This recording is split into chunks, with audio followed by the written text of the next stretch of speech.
ridiculous. This league is so damn unprofessional. It's not even funny. You mean to tell me that you guys had fans paying for these like meet and greets or whatever it was, and you guys, some of y'all no-showed, just flat out no-showed. Some of y'all had the fans waiting in hours because you were coming hours and hours late because y'all was out with the stud buds getting drunk all night. They don't think they need to go the extra mile. They don't even think they need to show up on time for fan meet and greet and autograph sessions, pretty much spitting in fans' faces. Fans who traveled maybe across the country to get that opportunity. Fans who maybe saved month after month after month after month to get enough money to buy a plane ticket, save enough money to get a train ticket, to get All-Star tickets, to get a hotel, to get an opportunity to meet and greet some of their favorite players. There was one player that showed up to these meet and greets on time. There was one player that wasn't out the night before grinding in the club. There was one player that actually does go above and beyond. There's one player that actually does put in the extra work. There's actually one player that clearly doesn't feel entitled to the fans she has. She understands she needs to work for those fans that she has. She needs to be fair, there were a few players who showed up on time to everything. Caitlin Clark, in particular, was very punctual for every obligation she had. She gave away her shoes, signed autographs, hugged fans, and competed hard in the All-Star game, where we bought 6 tickets at over $450 each. More than $2,700 for our family to be there, so nearly $3,000. Caitlin Clark just did something that has sneaker resellers working overtime and her own fans losing their minds in the group chats. Her shoe is breaking records after her all-star performance, and right now nobody, and I mean nobody, can get their hands on a pair. Not the fans lining up online at midnight, not even some of her fellow WNBA players who reportedly wanted— I'm not saying you scamming the fans, but I'm like, yo, bro, people paying money, bro. Be more mindful of what people paying for, yo. Could have watched y'all do all this other BS that y'all was doing. It don't even make no sense. Y'all shooting air balls, y'all missing wide open layups. Like y'all literally showed that y'all didn't care. And the ones who did manage to snag a pair before the frenzy hit, people are reselling them for thousands of dollars. This is not a small story, and it is not just internet noise either. This is Caitlin Clark, once again, breaking the internet with something that has nothing to do with the box score and everything to do with how much people want a piece of her right now. What makes this whole thing wild is the timing. This did not happen quietly over a slow news week. It happened right after one of the biggest weekends on the WNBA calendar, with cameras on her the entire time, which meant the demand did not build up slowly. It exploded. We attended WNBA Live and waited in line over 2 hours to meet a couple of the top name athletes. They showed up 40 minutes late, signed autographs for 10 minutes, and left. This happened several times throughout the weekend. My children were in tears after waiting for hours only to be turned away. To be fair, there were a few players who showed up on time to everything. Caitlin Clark, in particular, was punctual for every obligation she had. She gave away her shoes, signed autographs, hugged fans, and competed hard in the All-Star game, where we bought 6 tickets at over $450 each, more than $2,700 for our family to be there. She clearly understands that fans can make or break a career, and she came across as a genuinely good person. I was deeply disappointed in several of the other players, showing up 40 minutes late and signing autographs for 10 minutes. And the ones who did manage to snag a pair before the frenzy hit, people are reselling them for thousands of dollars. This is not a small story, and it is not just internet noise either. This is Caitlin Clark, once again, breaking the internet with something that has nothing to do with the box score and everything to do with how much people want a piece of her right now. What makes this whole thing wild is the timing.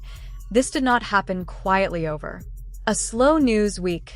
It happened right. All-Star is supposed to be a fan experience. You guys blew it, man. Y'all absolutely blew it. Chicago. I was just in downtown Chicago. Y'all saw me doing videos from a hotel room. I was in downtown Chicago for 4 or 5 days.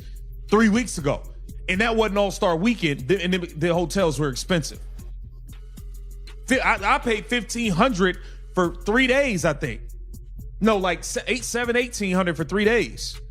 So I know they're at nearly $3,000. That's not including flights, hotels, Ubers, food, nothing. And this is how the fan got treated. Ain't this some shit? Pardon the language. Like, come on, man. I mean, this is messed up. It's messed up. And that was not a one-off either. When Nike brought back the Kobe 5 Protro Rookie of the Year colorway. In April 2026, the exact same thing happened again, a 10-minute lottery window on the sneakers app and the shoes. Were gone before most fans even got their phone unlocked. 10 minutes. That is barely enough time to microwave a cup of coffee, let alone secure a pair of shoes. Abomination of basketball is what the WNBA All-Star game was. All-Star games, though. They have to treat it a little more serious. The MNBA needs to treat the All-Star game differently if you want people to care, and the W needs to treat the All-Star game differently if you want people to care. It all stinks. It set the record for attendance. I know, for and those WNBA those All-Star. 19,000 fans deserve better. My one takeaway was, wow, how cool was it to see 19,000 fans stack the United Center to watch WNBA All-Star, and then the game itself was an abomination of basketball. Even Caitlin Clark during the game, while walking off with Holly Rowe, they were doing like a little side-by-side. She said, let's play a little bit. Let's play. Come on, everybody, let's play. No. By no means is this the most important thing in the world. It's another All-Star game. But if you're gonna have the All-Star game, I don't understand why you don't actually play. So when people say nobody can get these shoes, that is not an exaggeration for views. That is the actual pattern every single time Clark's name goes on a box. And what makes this wave of demand even bigger right now is what just happened at the 2026 WNBA All-Star Game. Clark did not coast through that game the way plenty of stars do during exhibition weekends. She scored the first bucket off a steal. She hustled around the backcourt like she had something to prove, and midway through the night, she actually stopped and told ESPN's Holly Rowe on live television that fans paid real money to be in that building, and This sounds like something that WNBA players would do every time if they had the ultimate divas, the ultimate diva athletes to ever exist. The most entitled athletes to ever exist, entitled, and they deliver a substandard product outside of CC22. You take another look. We were at WNBA Live Friday and Saturday. Almost everyone was 30 minutes late minimum. It was crazy. Caitlin was on time for points, 5 assists, 4 rebounds, and a steal, playing on Team Spoon in a game that finished 129-122 over team. Coop in front of a WNBA All-Star record crowd of 19,783 people. That crowd number matters here, and it deserves a second look. Nearly 20,000 people packed the United Center, and a good chunk of them were there because Clark was on the floor, whether they admit it out loud or not. When a player pulls numbers like that and still finds time to call out her fellow All-Stars for not giving the fans a real show, that says something about where her priorities sit. Okay, here it says, saw this comment on YouTube claiming that the WNBA All-Star meet and greet, Caitlin was apparently one of the few players who showed up on time. If that's true, fans who paid to meet the players deserved better. They 1,000% deserve better. Everybody was out, too busy out, getting drunk, smoking weed, probably doing a couple bumps, lines of coke, all types of stuff. Y'all was out doing everything. It turned it into Freaknik. Where she thinks about the person in the stands before she thinks about herself is exactly why this shoe situation has spiraled. The way it has word started spreading that other WNBA players wanted an on Clark sneaker before. It even released not because of the design alone, but because everyone in that league has watched what a Clark drop does to demand over and over drop after drop for 2 years straight now when your name attached to a shoe can push resale prices past $500 within 24 hours. Of course, teammates and opponents alike start asking if there is any way they can get a pair pulled aside before the general public even gets a shot. Picture being in that. Guys, don't lean over, okay? No, thank you. Thank you.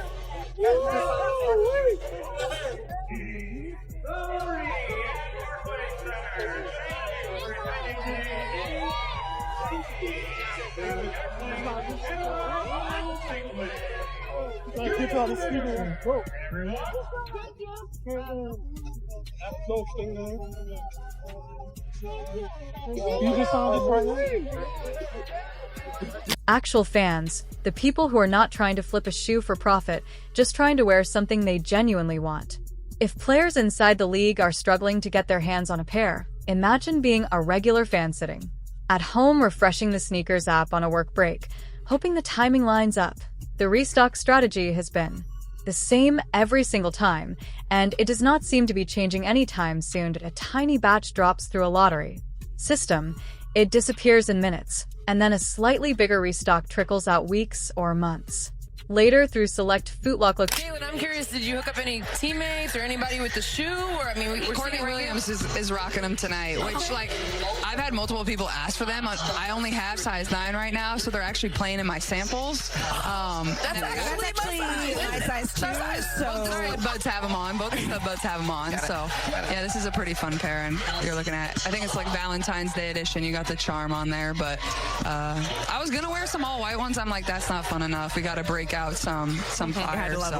So cute with the color. The ombre matches the jersey. And that contrast is exactly what set fans off this past week, because it's one thing for a rookie or a deep bench role player to be a little awkward with crowds, still learning how to handle attention nobody prepared them for. It's another thing entirely when some of the league's most recognized, highest paid stars are the ones getting called out for treating paying customers like an inconvenience, while the player getting the most media scrutiny of anyone in the entire league is also, by a wide margin, the one going furthest out of her way to make fans feel like they actually matter to her. Some players showed up to these paid, scheduled appearances looking noticeably worn down, and not in the ordinary long season, tired legs way athletes usually look after a grinding stretch of games. People online started describing certain appearances as looking closer to hungover than tired, pointing to slow, sluggish energy, minimal eye contact with fans, and a visible lack of enthusiasm that stood out badly against how upbeat these same events are normally supposed to. Chat, we gotta get T up, chat. The ice on the head is iconic right now, Core.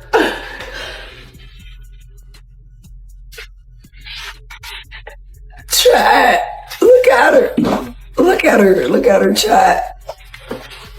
Wakey, wakey, lemon bakey.